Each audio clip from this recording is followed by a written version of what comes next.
হে জগতবাসী, আজ আমি শামীম আলী চিশতি আপনাদের সামনে একটি আলোচনা নিয়ে আসলাম। সেই আলোচনাটি হলো যে হজরত ঈসা আলাইহিস সালাম বলেছেন যে তোমরা শিশুর মতো হও। তো আমরা একটা সাবালক মানুষ, আমরা জগতে সাবালক হয়ে জন্মাইনি, কিন্তু শিশু থেকে আমরা সাবালক হয়েছি। কিন্তু একজন সাবালক মানুষ কিভাবে শিশুর মতো আচরণ করতে পারে? শিশুকে চকলেট দিলেও খুশি, এবং দেখা গেছে তাকে একটু আদর দিলে সে খুশি। কিন্তু একটা সাবালক মানুষ, তার চাহিদা থাকবে যে আমি একটা বাড়ি করব, আমি এটা করবো, আমি সেটা করব, আমার একটা বড় কিছু করতে হবে। তাহলে এই স্বপ্নগুলো কিন্তু একটা শিশু করে না। একটা শিশুকে চকলেট দিয়েছে, সে হাসতেছে, খেলতেছে, খাইতেছে, তাকে যা বলতেছে সে শুনতেছে, মাথা নুকাইতেছে। তাহলে বোঝা গেল কি যে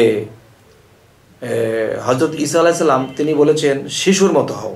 আমরা হাদিসের দিকে, কোরআনের দিকে যদি যাই, তাহলে দেখা যায় যে হাদিসের দিকে লক্ষ্য করলে দেখা যায় হজরত মুহাম্মদ সাল্লাল্লাহু আলাইহি ওয়াসাল্লাম তিনি যে শিশুদের সাথে খেলামেলা করতেন, শিশুদেরকে কিছু খাওয়াইয়ে দিতেন, শিশুদেরকে মাথায় হাত বোলাতেন, এদের ডাক খোঁজ করতেন, বেশি আনন্দ করতেন।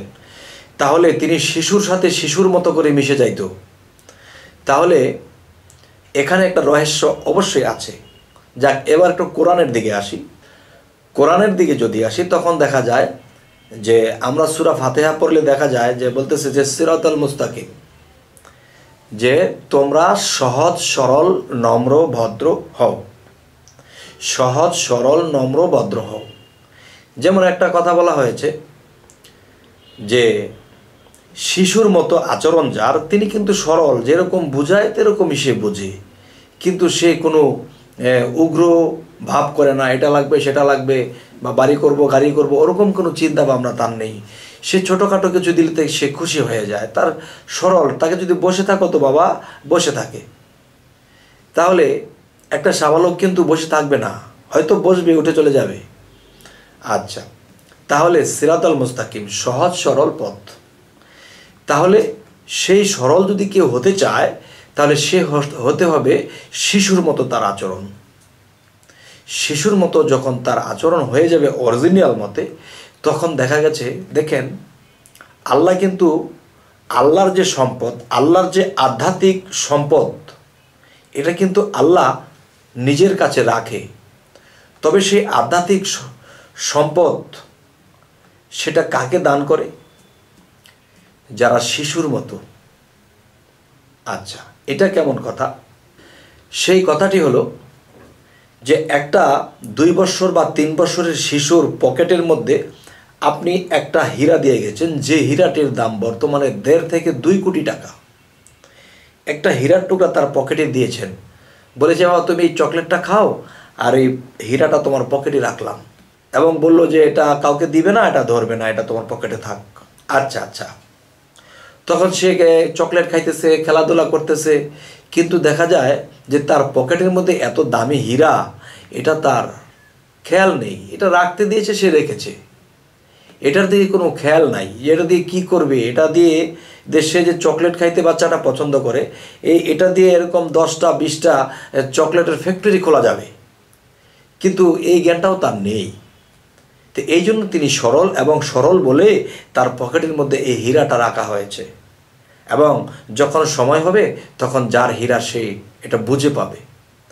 আর যদি কোনো সাবালক ব্যক্তি, কোনো জ্ঞানী ব্যক্তিকে এই হীরাটা দেওয়া হতো রাখতে, হয়তো তার ভিতরে এমন কিছু কাজ করতো, এই হীরাটা দিয়েছে, এটা তো কোটি কোটি টাকা দাম, এটা দিয়ে কিছু করে ফেলি, এরপরে আমি যদি কোনো ব্যবসা বাণিজ্য বা বড় কিছু হতে পারি, তখন তার হীরাটা তাকে ফেরত দিয়ে দেব।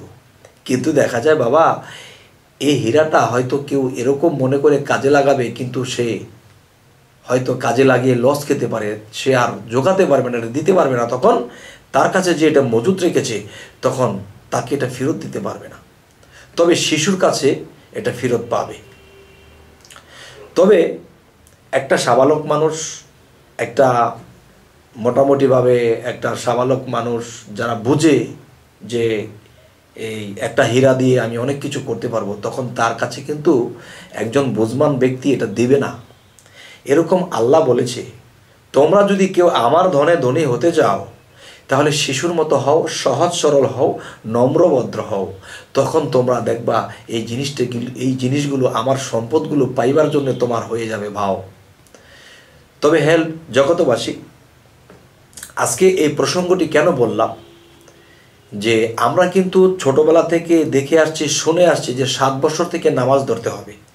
সেই 7 বছর থেকে সূরা ফাতিহার মধ্যে পড়তেছি যে সিরাতুল মুস্তাকিম, হে আল্লাহ তুমি আমাদেরকে সিরাতুল মুস্তাকিমের পথ দান করো, সিরাতুল মুস্তাকিমের পথ দান করো। যখন নামাজটা পড়েছি সে মসজিদে পড়ি আর ঘরে পড়ি, কিন্তু বাহিরে গিয়ে সে তখন আর আমার সিরাতুল মুস্তাকিম থাকে না। তো দেখা যায় 80 বছর 100 বছর যদি বাঁচি এবং শুধু বলতেই আছি যে আল্লাহ তুমি সিরাতুল মুস্তাকিমের পথ দান করো, সহজ সরল বানিয়ে দাও, সহজ সরল পথ আমাকে দাও, কিন্তু দেখা গেছে প্রত্যেক দিন চাইতেছি আর এই সহজ সরল আমি হচ্ছি না। আমার ভিতরে গরল রয়ে গেছে, নামাজের মধ্যে আমি মসজিদে থাকতে পারি না, নামাজের মধ্যে আমি নামাজের স্থানে থাকি না, আমি চলে যাই বিভিন্ন স্থানে। তখন দেখা গেছে আমাদের ভিতরে গরল আছে, সরল নেই। আর সরল নেই বলে সেই হীরা বা আল্লাহর ধন আমাদেরকে দেয় না। আর যদি অবুঝ হইতাম, অজ্ঞানের মতো শুধু তাকেই চিনতাম, শুধু তাকেই ভালোবাসতাম, যে আল্লাহকে ছাড়া আর কিছু চাইতাম না, তখন অজ্ঞানের মতো যখন আল্লাহকে ভালোবাসতাম, তখন আল্লাহ এই অজ্ঞানীকে আল্লাহর সাথে মিশিয়ে নিত। এখন দেখা গেছে যে আমার তো জ্ঞান আছে, এটা করলে সেটা হবে, সেটা করলে সেটা হবে, তখন আল্লাহকে বাদ দিয়ে আল্লাহর কাছে অনেক কিছু চাই, আল্লাহ এটা দাও, আল্লাহ সেটা দাও, আল্লাহ সেটা দাও। তখন দেখা গেছে যে আল্লাহকে চাই না, আল্লাহর ধন চাই, বেহেশত চাই, দোজক থেকে বাঁচতে চাই, আল্লাহকে চাই না। তাহলে বোঝা গেল তারা এমন জ্ঞানী হয়ে গেছে, তখন আল্লাহকে চাওয়া ছাড়া আল্লাহর ধন চাইতেছে, কিন্তু আল্লাহকে চাইতেছে না। আজকে আমি বোঝাইতে চাচ্ছি এই কথাগুলোই, যে আমরা যে ভুলগুলো করে থাকি, এখানেই সেই ভুল, যে আমরা সরল হতে হবে, সহজ হতে হবে এবং শিশুর মতো হতে হবে। তখন আল্লাহ আমাদেরকে জয় করে দেবে, আল্লাহর ধন দিয়ে আমাকে জড়িয়ে দেবে। তখন আল্লাহর ধনে যদি ধনী হতে পারি, তখন আল্লাহর সাথে মিশতে পারবো।